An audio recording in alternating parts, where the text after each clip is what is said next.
Okay, so we're getting ready to do the taste test, and I know you're thinking, well, wait, I missed something. Okay, so I'm gonna show you how we did the dry hopping or hopping before we do this taste test. Very simple. This is the Pink IPA by BrewDog.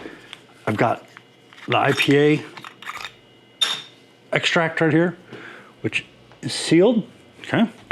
I'll show you little pictures or video clips over here real quick. You open that, nice and slow.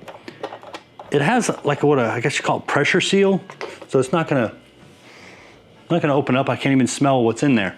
We're gonna pop this in, and then what you're not gonna see is I still have the base on here. So let me show you that real quick so you do see that, because I have it right here. See? Yep, it's still on there.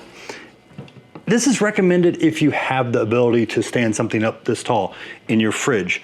So I'm gonna take this, screws right in. Yep, get ready.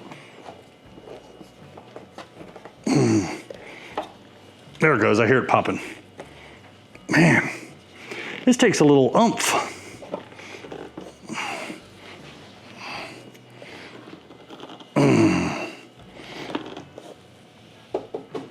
Oh, see the hops falling out of there right away. Okay. I don't know if that's normal.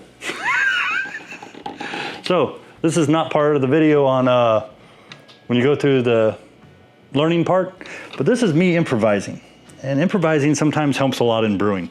So I still see that there's a lot of hop matter in here that's not going down, as if there's pressure pushing it back up here. Maybe I missed something. I'll go back and read. I probably did.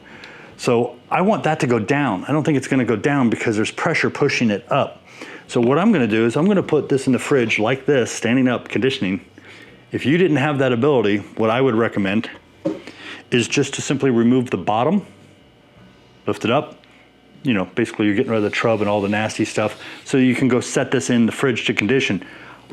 I'm leaving this on, I'm not taking it off. I know that's not what the instructions say, but I see lots of hop matter in there, and I'm hoping in the morning, with it being cold, it'll contract and suck that out of there. And when it does, I can take this back off, which is what it recommends, is to put it on, take it off, get rid of it. Yeah. Hopefully it tastes amazing. We'll know here in a few seconds for you. It will be about another week or so for me.